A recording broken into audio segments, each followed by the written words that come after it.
Kevin Kilbane, come on in. Good morning to you. Good morning, Adrian. How are you keeping? Oh, good. You enjoy that, I've absolutely no doubt. He was hyped up there, wasn't he? He was definitely hyped. And we haven't heard from him. He's obviously persona non grata on UK TV, so we felt it was worth bringing everybody's way. What are you thinking about it was interesting, actually. There's a longer sort of 8-minute piece that's definitely worth checking out, where they pull in all players walking past and Jamie Carragher does his very best fanboying.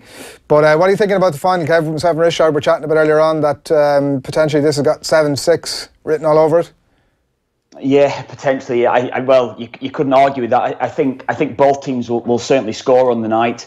I think that's the way that it will go, and both sides have the utmost belief in how they're going to open up the opposition. It's not necessarily about stopping. We had Graham Hunter on the show last night, Adrian. I don't know if you'd listened to a bit of that, but he's basically saying Zidane has got the utmost belief every single game, particularly at Champions League level. We will go out and beat the opposition. We're not going to stop them.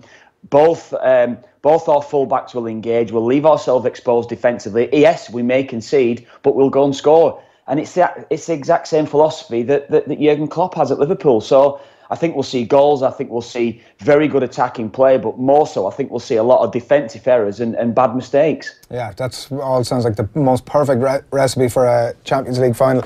Arsenal aren't going to be in the Europa League final. It could be a Madrid double after the result last night. A lot of reflections on Arsene Wenger in the newspapers this morning and how dejected he looks. What's your take on this one, Kev? I mean, I was trying to distill it down last night to whether it was a lack of urgency in that Arsenal team or just a general lack of quality. What's your take? Maybe take your point on maybe both those, to be fair. But I think that's what Atletico Madrid do. Atletico Madrid stifle a game, they nullify the strength of what they're coming up against and their opposition attacking threats. They're good at it. They enjoy doing it. They work on it on the training ground constantly. That's what Diego Simeone, the Atletico Madrid coach, does. He works on trying to keep really, really tight spaces between your back four, between the midfield four that's sat in front of them.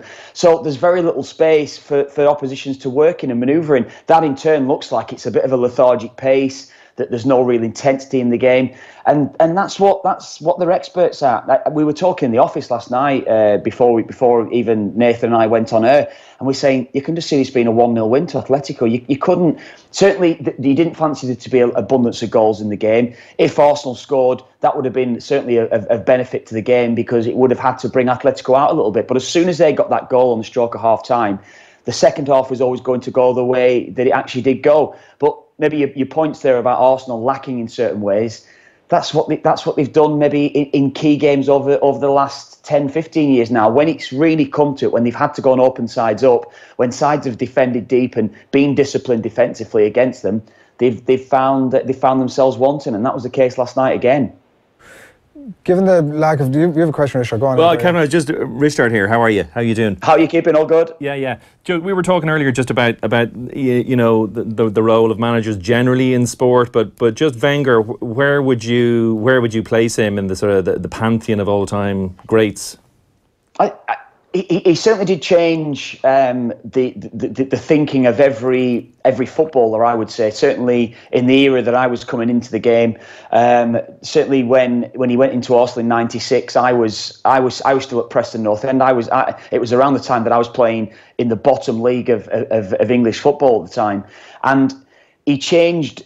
Word filters around every other club. It filters down through the divisions, and the message was clear about how you've got to live your life, how you've got to adapt. And if you want to go and have a professional career, if you want to go and play in the Premier League, if you want to go and play international football, you've got to apply yourself a lot better. There was a lot of footballers that wasn't doing that. Sorry, and I think that's certainly the fundamentals, which many might think they are basics, and probably are. It's taken for granted now. Yes, they are quite basic, but I have to say, a majority, a very high percentage of footballers weren't living the life as a professional footballer. So he certainly changed the mentality of the player. I think he changed like the dynamics. An educational role as well, then. Yeah, most definitely. That's exactly what it was. And I said the word filtered through. We were starting to get messages out of Arsenal, even when I'd stepped up and I'd moved to West Brom in the Championship, Division 1 at the time, and then when I'd moved to Sunderland, messages were starting to filter through then, what he was doing on the training ground, small-sided games. He started to transform the way that training training methods was going on as well. Started to, instead of the common theme along most training sessions from a Monday to Friday was, look, you train for an hour and a half most days, high intensity at times as it was, maybe taper down sessions. Arsene Wenger was starting to introduce 15-minute drills, so it was 15-minute sessions within an hour and a half session. So it was 15 minutes break. Talk about what you've done within that 15-minute period. Then you go on to the next set of drills, whatever you were doing, and within that, everything was 15 minutes, 15 minutes, 15 minutes. So it obviously then went to a 45-minute period, perhaps even an hour period, whatever it was, an hour and a half. But everything was tailored within certain sessions towards your goal at the weekend. He changed the whole dynamic of football. But maybe in answer to your question and how it would be remembered, I think you remember him over the last 10 years for the way that it's certainly gone. I felt, and it's something that I've said constantly, Risteard, when I've been on with the lads, I felt there was a serious lack of discipline within the Arsenal setup for a number of years now. I think he went into a perfect scenario. He had so many disciplined players. He had not so much. No, discipline is probably the wrong term, but certain characters, real strong leadership within that group at Arsenal. Maybe a lack of professionalism, yes, but he had real strong leadership. I think that took him through to maybe the Patrick Vieiras, the Emmanuel Petits, the Perez's, all these lads, Freddie Ljungberg. That era maybe benefited from what was before him when he went in, but that next generation afterwards, personally, I felt they lacked professionalism, and I'm talking about on the pitch. I'm talking about that real humility. I felt as well. I felt there was a certain arrogance about them that. Yes, you play against the Man United, you play against the Chelseas, who were very, very good players, top players, but there was never that air of, I don't know, maybe entitlement that I felt was constantly there with Arsenal. And I think that set in over a number of periods. And I think that real discipline that was within a number of other clubs was severely lacking at Arsenal. Very difficult, I'd imagine, as well, regardless of how good your record is as a coach, as a manager, to reverse that trend, isn't it? If you see it happening with players, lack of discipline, what do you do there? Do you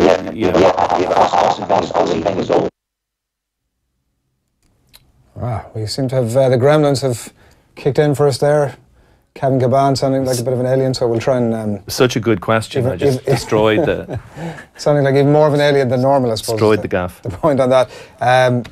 We're going to talk to him when he comes back about Steven Gerrard, because the news is coming through. It's been spoken about for the last week or a little bit more that there was strong links of move to Rangers, and it seems now as if he's agreed a deal to become the next Glasgow Rangers manager. Yeah, of course, absolutely. Yeah, absolutely fantastic. Delighted to, to go to Rangers. It's a great opportunity for me and for my family to go up to Scotland, and I can't wait, to play Rangers, to play Celtic Rangers, and get one over on Brendan Rodgers, because I did my best to destroy his career at Liverpool, so I'll be doing the same again for Rangers.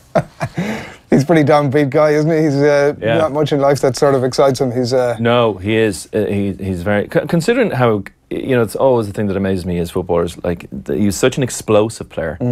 And full of dynamism, and but then afterwards, it's same with Mark Hughes actually. And they call him Sparky, obviously, but when he's being interviewed afterwards, it's like, everything could go wrong at any moment, and it probably will. And I can't explain to you how incredibly bored I am by life and how frustrating it is to be talking to you. That's basically the kind of vibe you get from it. That's it, you've nailed it there. It's a good comparison. One I hadn't considered before was the two of them. That they're pretty downbeat. But Kevin Kilbane, what are you thinking about this one? Like, it's his first proper dip by all accounts. He's been doing some good stuff with underage at Liverpool, but this is a significant job now for him. Yes, it's a big job for him.